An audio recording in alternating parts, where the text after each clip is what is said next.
You are listening to 17 Carat K-Pop. For more information about this show, as well as the other show I do, How to Stan, visit 17caratkpop.weebly.com and subscribe to my newsletter at howtostan.substack.com. K-pop interviews, album reviews, and more. Subscribing is free, but if you want to continue to support my work, feel free to donate. Click the Support the Show button on the homepage at 17caratkpop.weebly.com. Welcome back to 17 Carat K-Pop and the series of episodes called RM's Rex. Today, the RM book recommendation we will be discussing Almond by Won Pyun-son, translated by Sandy Joo-sun Lee. It was published in 2019 and received a ton of rightly deserved praise. RM was seen reading it in an episode of In the Soup, actually, and he convinced bandmate Suga to give it a try too, and I gave it a try, and let me tell you, out of all the books I've read for this BT Study Guides and RM's Rex series of episodes, this is by far my favorite. It is truly so captivating. It's written for young adults, and it has super short chapters, making it the opposite of an intimidating read, and one I finished in one afternoon. I just could not stop reading it, truly. I thought maybe I'll give a few chapters a try, but there's no good place to just put your bookmark and be done. You've got to find out what happens next. It's just really well done, and has really powerful, thought-provoking characters, quotes, and plots. That's why I decided to dedicate a whole episode to this one, and it really touched me in a personal way. As I've talked about on episodes of the show before, and on my newsletter, I am autistic, and that really shapes my worldview, my interactions with others, how they perceive me, being ostracized throughout my life, etc. So this story really got to me, and I think it's a very, very worthwhile read. There are parts where you will feel like, okay, this is a bit graphic, a bit gory, a bit over the top, but truly, the dramatic, attention-grabbing aspects of the story, I think, really help propel the underlying narrative forward. They serve a purpose, not just shock and awe. So just bear with the story, and all its twists and turns, and you will be glad you did. Let's start with a quick rundown of the characters. The main character is a young boy named Yoonjae. Yoonjae is a boy who has alexithymia, a neurological condition that he overtly says in the book, which is for the most part in first person, he says this was not autism. Distinct, different diagnosis, but the parallels are quite clear in how it manifests. His condition is basically his almonds, as he calls them, two little almond-shaped pieces of your brain, amygdala, are smaller than normal, and they don't function like everyone else's.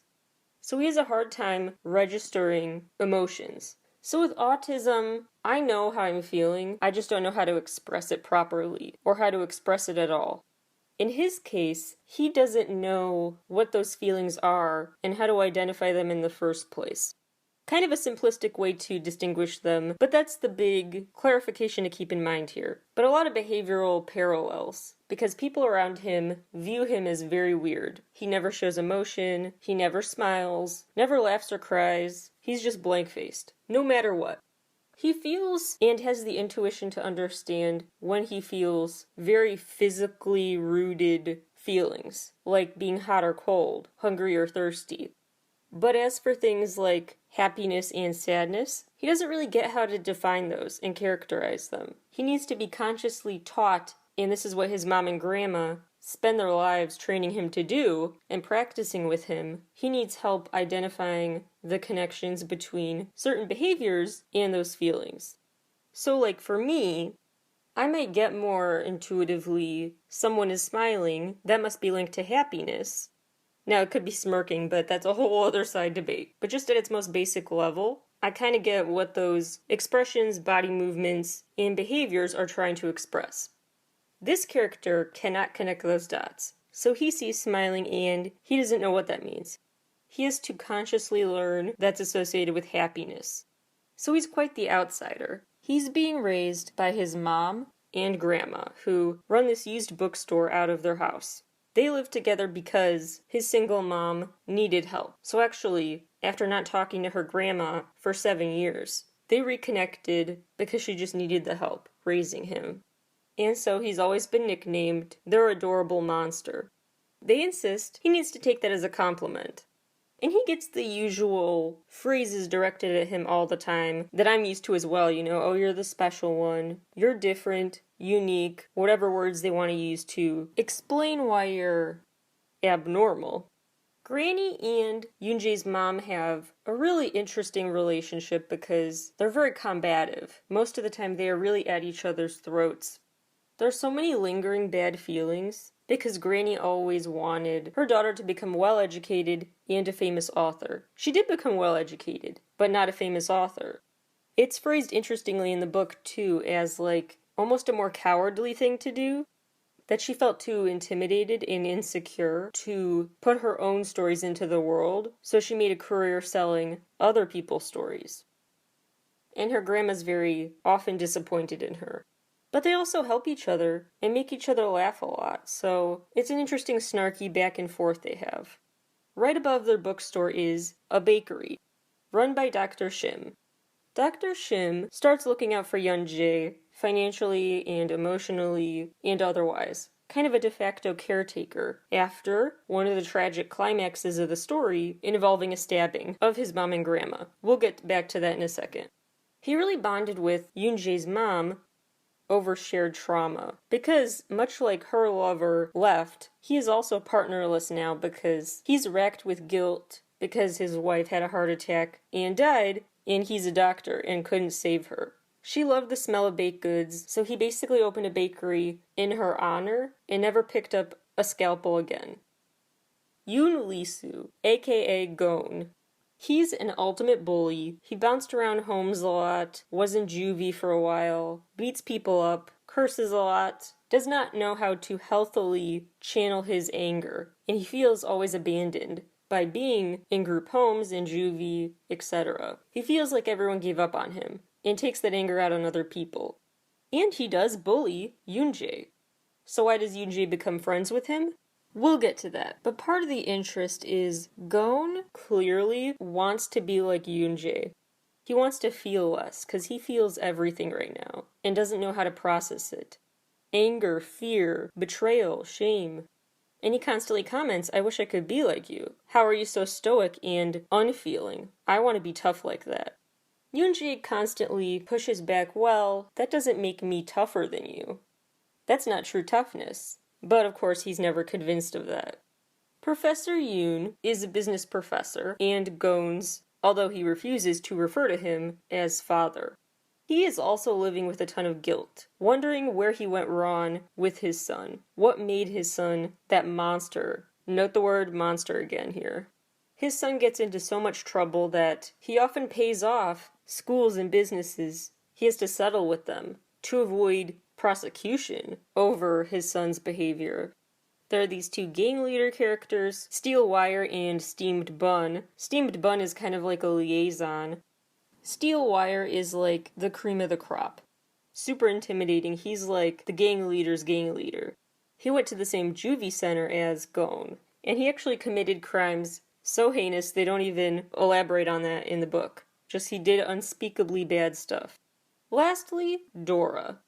Dora is someone Yoonjae starts crushing on, although it takes him a long time to figure out that's what he's experiencing. It's a crush. She's very frustrated with her parents because they want her to take up a more lucrative sports career, like being a pro golfer, or switch career paths entirely. But her passion is track and field. There's not even an official track and field team at her school, but she practices anyway, in the halls, in random quiet rooms. That's where she comes face to face with Yoonjae, is when she's just secretly doing her warm-ups in the library. She befriends Yoonjae and then some. She starts visiting him as he works at the bookstore regularly. And it's interesting because while Yoonjae always talks about his immense love and respect for the written word, Dora much prefers pictures. And she talks about how running is just like breathing to her. It's just what she does. It's her reason for being. She just runs because she loves to run. She's also very fidgety, can't sit still. She's a character who always talks about her need to be in motion. She doesn't like how static words seem. She prefers what pictures communicate and show. Here are some key plot points. There are many past incidents Yoonjae describes where he was scolded at and or looked at weird for being abnormal, not showing remorse. He was spitting off this overpass, not feeling any remorse for people he could have spit on. After the stabbing, when his mom's in the hospital, he never talks to her. Dora tries to convince him to, just at a symbolic level. It's a nice gesture, but he just thinks about it logically, like, why would I do that? She's in a coma. She's not going to hear me anyway. He thinks very logically like that. Logically in the actual dictionary sense of the word, removed from emotions. And at age 6, he saw this boy being beaten up in an alley. He went in to a nearby store to tell the shop owner, hey, there's a guy in the alley who's gonna die. But he said it in such a monotonous, apathetic tone, and he was just 6 years old at the time, that the store owner was like, quit making up such outlandish lies, that's irresponsible of you. Eventually he did respond. He took his time, but he responded, called the cops. By that point, the boy was dead, and turned out to have been his son. On Christmas Eve, which happened to be Yoonjae's birthday, he went out to eat with his mom and grandma. The two of them went outside to just bask in the snow, enjoy the Christmas parade. It was just a beautiful, jovial sight. And Yoonjae was about to join them outside after grabbing handfuls of their favorite candy off the counter for them. But all chaos suddenly was unleashed, and this man stabbed everyone he saw. In total, he got to 6 people. The first 2 victims being his mom and grandma. His grandma died that night, but his mom fell into a coma. So it just becomes a normal part of his routine. Yoonjae visits her at the hospital every day. Later on, the perpetrator is caught, and his backstory comes out. Turns out he was quote-unquote normal. He lived a normal life. Nothing out of the ordinary in his past that would have tipped people off for this. But they did find a letter he had written that said, quote, if I see anyone smiling today, I will take them with me. Flash forward to Yoonjae in high school. Gon starts attending that school. He recruits these 2 guys to be his cronies, basically, do his bidding. He's the bad guy on campus. And he seems to be more and more upset with Yoonjae because Yoonjae has no reaction to the torment. And that's what he seeks, is that reaction. So his harassment of Yoonjae gets more and more intense because he's like, why aren't you getting mad? Are you mad now? Are you mad now? Why am I not getting under your skin here? It's like that scene in SpongeBob where Flats decided he was going to kick SpongeBob's butt, but he realized that since SpongeBob is a sponge, he's not going to feel a thing, but he spends the whole day trying to anyway, and it just bounced off him, and he laughed, and it tickled. Anyway, I know I bring a SpongeBob connection into everything. I apologize. But let's get back to the story. So then, the teacher leaves the room. Gon, in his boldest attempt yet to get attention, writes on the board, meet me tomorrow after lunch, in front of the incinerator, on campus. A crowd did show up the following day, and this is what is dubbed the incinerator incident. This led to another violent attack, and Yoonjae still did not express any outward emotion, hurt, pain, anger, sorrow, fear, any of that. Yoonjae continues to say, why are you doing this? Not even in an anguished way, like, how could you be so cruel? But he's just asking, like, why are you doing this irrational thing? I'm never going to react. That's not how my brain works. I can't give you what you want here. Gon is just so perplexed by that. So that's when he starts regularly visiting the bookstore after this incident. Partly due to curiosity of just how are you like this, and a desire to be like that too. What he perceives to be acting tough by never crying and things like that. His other motive for visiting this bookstore is really tragic. His mom, Professor Yoom's wife, is at death's door in the hospital, and so she's not paying full attention to who comes to visit her. She can't fully clearly see them and interact with them at the state of consciousness she would before she was sick. And in general, there are a lot of physical similarities between Gon and Yoonjae. So Professor Yoom asks if Yoonjae would be willing to go pretend to be Gon at the hospital. Because Gon is at a group home, hasn't been home in 13 years, and is viewed as just not emotionally ready to see his parents again. But his mom's dying wish is to meet her son one last time. So Yoonjae is like, okay, I'll pretend to be him. Which he does. He hugs Gon's mom in her final moments, says the lines he was told to say, and pulls it off. So part of the reason Gon has such intense feelings toward Yoonjae is because he really wants to know, what was his mom like in those moments? How did she treat him and talk to him as she thought it was him? Some other major incidents in this story, there's this big pizzeria incident where Yoonjae doesn't know how to respond to certain comments Gon is making. So he just starts copying him, repeating everything he says and mimicking his movements. That copycat game really ticks him off. He ends up throwing a tantrum, and Gon flips over tables, makes a mess of the restaurant, makes a big scene of it. But then there are scenes like the one where Yoonjae gets a paper cut and doesn't react despite profusely bleeding from it. Gon sees what's happening and is very scared for him and tries to help stop the bleeding. He's very sickened by what happened. So in some ways he always looks out for Yoonjae, ironically. A few days after the paper cut incident, Gon insists on putting Yoonjae through what he calls empathy training. And Gon starts animal mistreatment, trigger warning here. He starts slowly, more and more intensely, maiming a butterfly, waiting for the moment when Yoonjae responds, stop, stop, stop, I can't take it anymore. But that moment never comes. He just keeps staring at what happened blankly. And who actually puts an end to the butterfly's torture is Gon himself, who can't take it anymore and feels so distraught over the butterfly's death. There's also this field trip where Gon is accused of stealing the class money that was pooled together for their snacks. He's very ticked off at that accusation. It turns out it wasn't him. But Yoonjae, responding like he always does with logic, not emotions, says, well, of course they expected you to do it, given your criminal history, etc. Who else would have done it? So then Gon basically says, maybe I should just be what everyone thinks I'm gonna be. If they think I'm this rude criminal, might as well just live up to their expectations.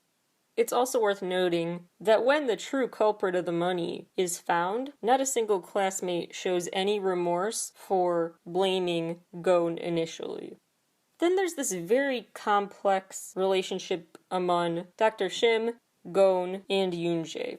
Because he's the one guy who will actually encourage Yoonjae to keep hanging out with this former bully of his. And says, if you really want to be friends with him, I support that, but how are you going to do that? Think about what he does for you.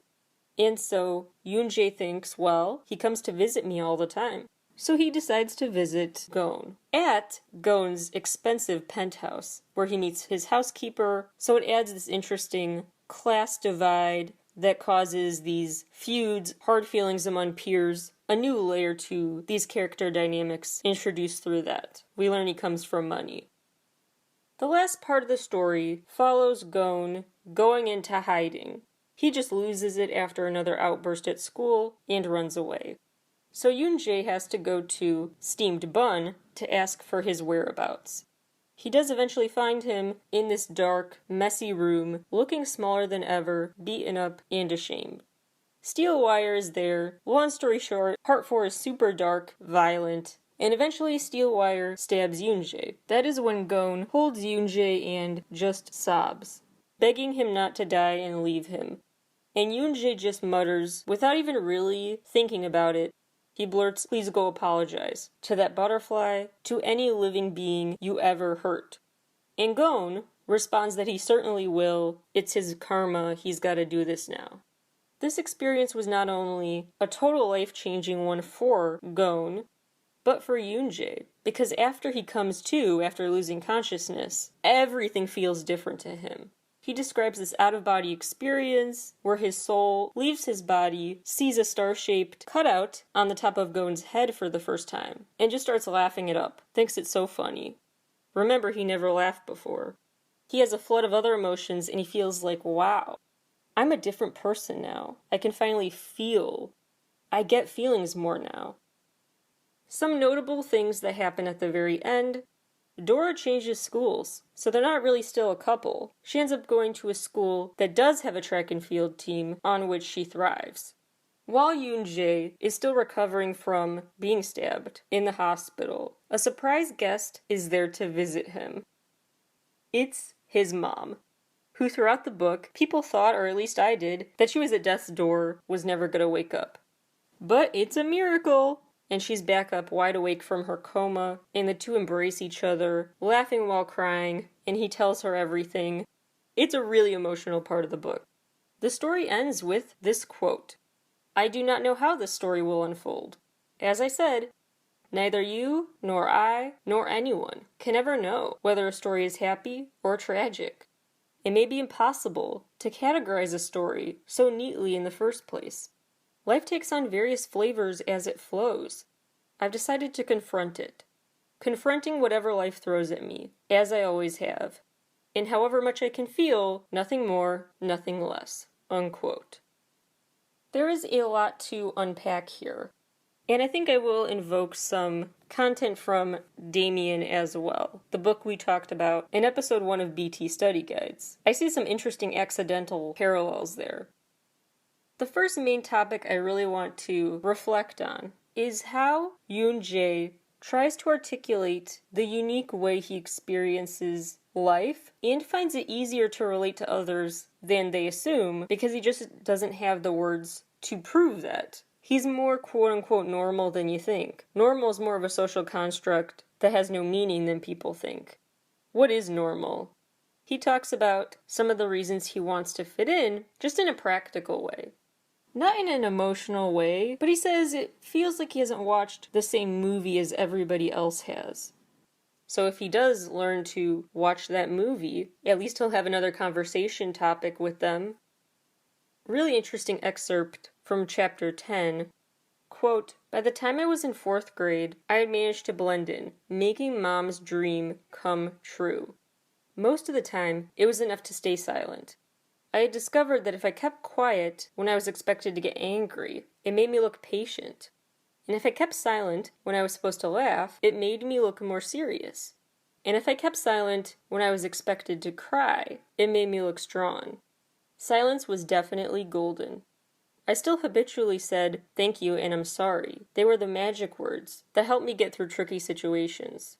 That was the easy part, as easy as being handed 1,000 won and giving back a couple hundred won in change.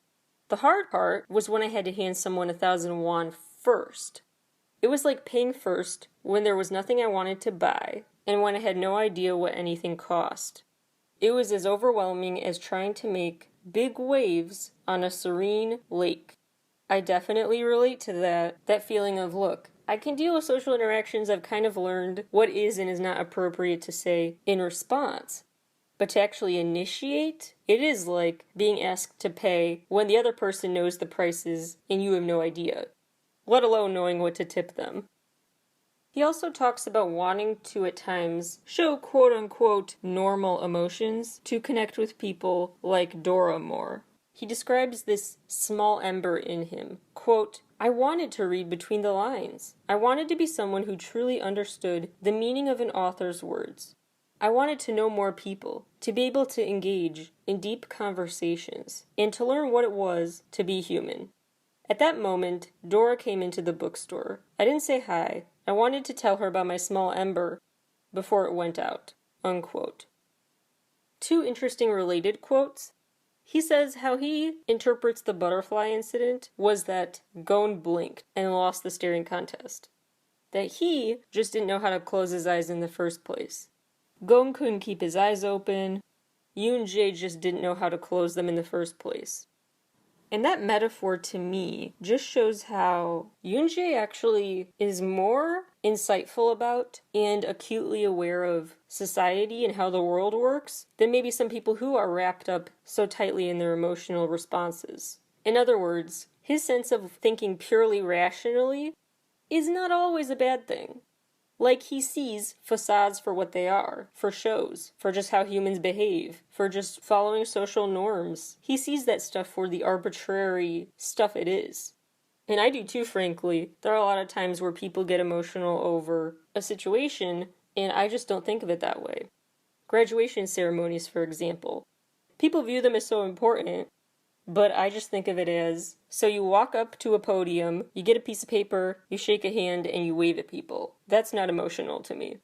Of course people say then, well, there's so much more to that. so much more meaning tied to that.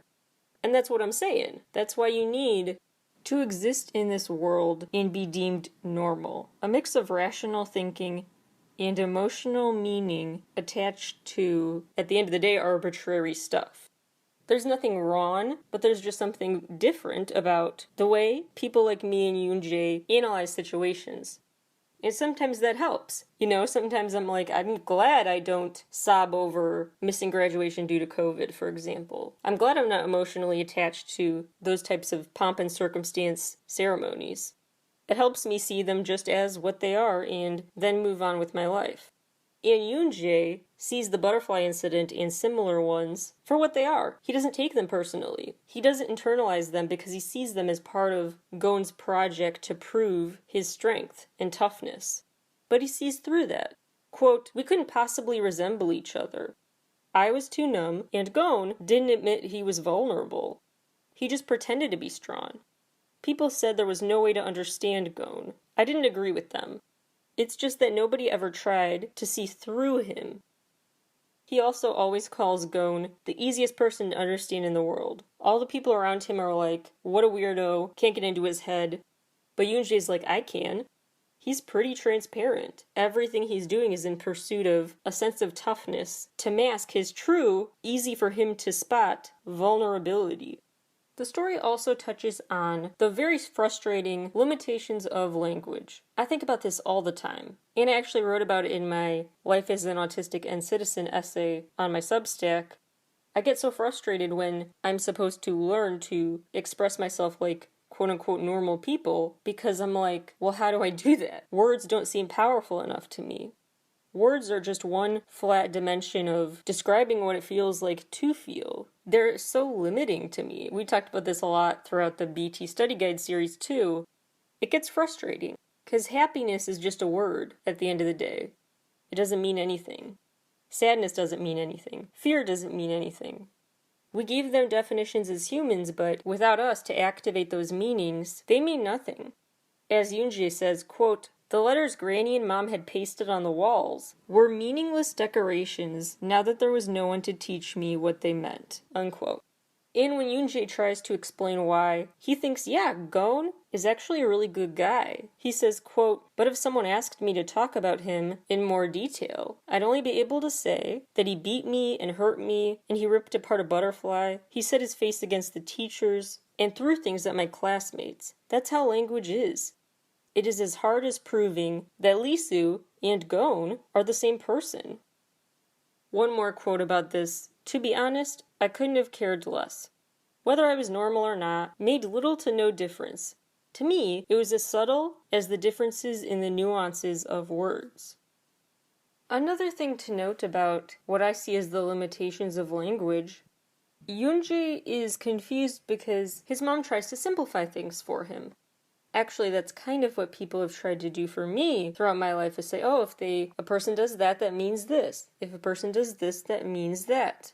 And by simplifying, by breaking down and teaching what we do, obviously, at some point you have to simplify it to teach people how others behave. But there's so much that gets lost in that simplification process as well. For example, Yoonjae walks into the room one day and sees that Dr. Shim is watching a really horrific story on the news. But he's able to just turn around while this tragedy is unfolding on the news and just smile and say hi to Yoonjae like life is going on as normal. And Yoonjae says, quote, "Mom would say, a tragedy that's too distant cannot be your tragedy. But what about the people who did nothing? As they just stood and watched my mom and Granny being attacked that day. They saw it happen in front of their eyes. They were too close to use the excuse that it was a distant tragedy. People shut their eyes to a distant tragedy, saying there's nothing they could do, yet they didn't stand up for one happening nearby either, because they're too terrified," unquote. He's very confused, like, well, wasn't I told that people are supposed to cry when they see tragedy? Does this not count as a tragedy? How are we defining tragedy? And why does the definition vary based on proximity? Really something to stop and think about. Another quote worth stopping to think about. "Mom said everything was for my sake, calling it love. But to me, it seemed more likely we were doing this out of her own desperation, not to have a child that was different. Love, according to Mom's actions, was nothing more than nagging about every little thing with teary eyes about how one should act. If that was love, I'd rather neither give nor receive any." Unquote. He's not saying it as such, but I do think he is saying here, hey, I'm feeling frustration. If love is trying to put me in a box, make me fit in, I don't want it. So aside from arbitrariness and limitations of language, a desire to find one's place in the world, the struggles with navigating social norms, another big theme to stop and think about is love and a need for connection. There's a really, really interesting excerpt from the book I want to read that might be alluding to true events. I'll leave you to be the judge of what is being referenced here, but here it is. Talking about a K-pop music show award show win. Quote, "A 5-member girl group was giving a speech for topping the charts for the first time since their debut 3 years earlier. The girls, who looked around my age, were jumping with joy. Trembling, the leader of the group thanked their manager, their boss, their record label staff and stylists, and their fan club. She rattled off all these names like a rapid fire, so fast as if she'd rehearsed the speech 1,000 times over. Finally, she finished with a cliché, delivered half crying. 'Thank you for all your support. What a beautiful night. We love you so much.' It made me wonder, can the word love be thrown around so casually like that? I thought of books, whose characters often resorted to death in their desperate search for love. I thought of the people I saw on the news, who were obsessed with and even abusive to their loved ones because they thought they weren't loved anymore. I also thought of the stories of people who forgave the unforgivable after hearing just 3 words, 'I love you.' From what I understood, love was an extreme idea, a word that seemed to force something undefinable into the prison of letters. But the word was used so easily, so often. People spoke of love so casually, just to mean the slightest pleasure or thanks." Unquote. In the author's notes section of the book, she says, quote, "I have come to think that love is what makes a person human, as well as what makes a monster. That's the story I wanted to tell. Love in all its many beautiful and terrible, helpful and harmful layers." This will definitely bring to mind a key moment in the BTS music video universe. Yoonji said, quote, "Even though my brain was a mess, what kept my soul whole was the warmth of the hands, holding mine on both sides." A hand reaching out is a notable metaphor brought up several times throughout this book. You don't need to say a word like love to feel it. Which is why, in Damien, there's that key quote, "Love must not entreat or demand, love must have the strength to become certain within itself." So you have to find internal peace to make peace with the world around you. That's something BTS's story touches on in many different ways. If you don't connect to the world using the exact same language, using the same terms as everyone else, that does not prohibit you from feeling the same feelings as everyone else. You find the meanings of those feelings that words cannot describe fully within yourself. There are some references to other books I've talked about in this series of episodes too. And actually in this book, Almond, Professor Yoon tries to buy the book Damien from the bookstore. But it was so beloved by his mom that Yoonji didn't want to sell that copy. And so he said it cost 1,000,000 won just to get him off of the idea of buying it.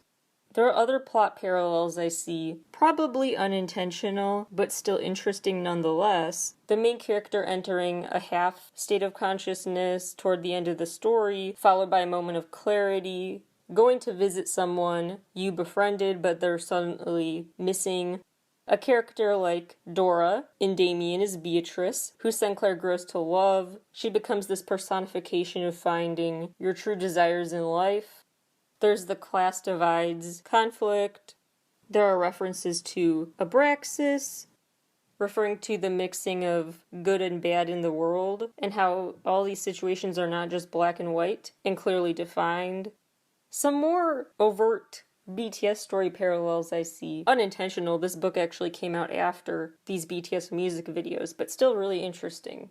Gon has been missing, separated from his parents, for 13 years, not just because he behaved badly and went to live in a group home, but because his mom put work over everything. They went to a theme park one day, and even then she couldn't stop working, took a work call, turned her back on him for 1 second, and never saw him again. He got lost at an amusement park. Sound familiar, BTS fans? Then I was also reminded of V's storyline in the Stigma video where he refuses to acknowledge his parents. It made me think of Gon refusing to acknowledge who his father is.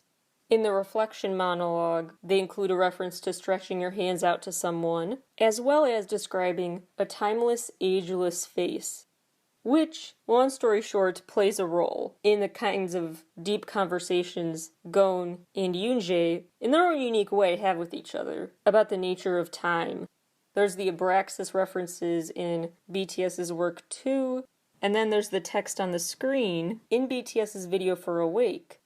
Quote, "We cried a lot and laughed a lot, but it was so beautiful. The highs and the lows. Feeling everything was so beautiful and emotional." That seems to be the sense of relief we hear from Yoonjae after he does start to feel everything. As I said in BT study guides, there are also parallel messages about not toughing it out alone, admitting you need other people in your life, vulnerability as a strength, people being there for you, needing a yin to your yang, life being in shades of gray. Yet another reference to something previously discussed on RM's Rex. The Catcher in the Rye is referenced in Almond, and Yoonjae is reflecting on that book's meaning, and that has a lot of interesting tie-ins too. Because the main character in that book, if you recall, leaves it all very up in the air in the end, uses the symbol of a lake to describe it frozen or not frozen as the transition to adulthood. And here, trying to make waves out of a serene lake is Yoonjae's metaphor for trying to fit in.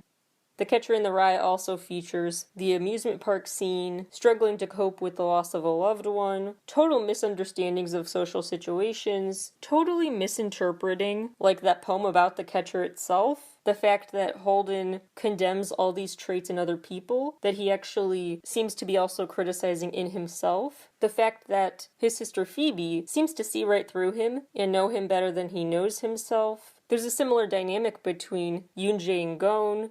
Then there's the story, The Art of Loving, which is a book. I kid you not, before reading Almond, I was planning on including in this RM's Rex series of episodes. And sure enough, The Art of Loving was involved in Almond. Yoonjae recommends Gon read it. He doesn't recommend it ironically, but that's the way Gon takes it. It's a long PG-13 story. Some potential symbols you could read into, I think. The maimed butterfly, the candies he tried to grab from the restaurant the night of the murders. They were described as his mom and grandma's favorite because they were sweet and bitter, that mixing of different circumstances. Yoonjae also does have a dream with those candies in them later on. Some miscellaneous quotes I would like to leave you with because I just could not stop finding incredible quotes from this book to share. Number 1, being ordinary was the trickiest path. Everyone thinks ordinary is easy, but how many of them would actually fit into the so-called smooth road the word implies? Number 2, books to me shared the confessions of people I'd never met and lives I'd never witnessed. The emotions I could never feel and the events I hadn't experienced could all be found in those volumes. The worlds of movies, soap operas, or cartoons were already so meticulous that there were no blanks left for me to fill in. But books were different. They had lots of blanks. I could squeeze myself in there and sit or walk or scribble down my thoughts.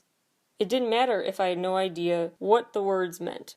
There are many times when I escape into a book for that very reason. Or even just a music video universe for this show for that reason. With music and books, I can fill in the blanks. I can attach meaning to these flat, frustratingly weird words used to summarize emotions. I can put myself into a story and feel a sense of belonging in it. Number 3, there's this part of the book where Yoonjae discusses the case of P.J. Nolan, an accused murderer who actually got the death penalty. Then the real culprit took the blame 17 years after his death. His memoir after his death was published, and what complicates this sympathy you might have for him is that although he did not commit this murder, he did have a long criminal history. The quote from P.J. Nolan in this book is, quote, "There is no such person who can't be saved. There are only people who give up on trying to save others." I think I will leave you with that. All quotes really worth sitting with, and although I have told you the ending today, I hope I have piqued your curiosity enough and shared enough interesting tidbits with you that you still want to go read the book for yourself. Because its characters are so layered and complex, especially for a young adult book. Very interesting, layered messages given that are worth really sitting with again and again, and taking new quotes from the book to think about every time. I can totally see why RM loved this book. BTS is always trying to be as inclusive as they can be, and are super sympathetic and empathetic. And to me, this book really did personally touch me. There are some books, like The Curious Incident of the Dog in the Nighttime, about autistic people that I think are frankly trash. They portray all the stereotypes of how autistic people write and think and sound. There are so many other flat portrayals of people like me. And then ones that are just cosplaying us. We've talked about that case before, but I'm just saying, it's so refreshing to me when I see myself, truly see myself in a story. I really relate to Yoonjae here, and I hope that his story reminds people that the way we see the world, without being neurotypical, is not a bad way to see the world. And it's actually maybe closer to the way the world really is than through the lenses of neurotypical people who find more value in putting on appearances, a facade, buying into different social scripts. Those of us who kind of don't see the point in keeping up appearances, maybe we have something to teach you, a new perspective to take on, and are worth getting to know at the end of the day. Not just for the reasons that Gon tried to get to know Yoonjae. Frankly, if I were an adult in Yoonjae's life, I probably would tell him, "Don't you go near Gon again." But that's just one of the many complicating factors here to think about. You can't pick a kid's friends, but if that kid causes them harm, it's just really weird how people learn lessons from each other. I'm not making moral judgments about these characters because they are so layered, and I just really have been stuck thinking about them ever since I put this book down. So I encourage you also to A, reach your own conclusions about this book and its messages, its deeper meaning, and 2, read more books like this. I will recommend more on future episodes that show who we are, neurodivergent people are, in our fullness, with layers. And please just stop excluding us. Please just, again, I'm getting frustrated right now with the limitations of language. Please don't assume how we think. Get to know us and ask us. You know, Yoonjae didn't even cry at his mom's funeral, and everyone was so horrified by that thought. But if you see moments like that, or maybe not even that dramatic, but you know, maybe withhold your judgment. Because everyone processes the world and internalizes situations differently. And at the end of the day, that is not a bad thing. Thank you all so much for listening. And I hope this was a thought-provoking conversation starter for you. Highly recommended fast-paced read. So again, it's called Almond. Go check it out. Thank you all so much for listening, and I will talk to you all again very soon.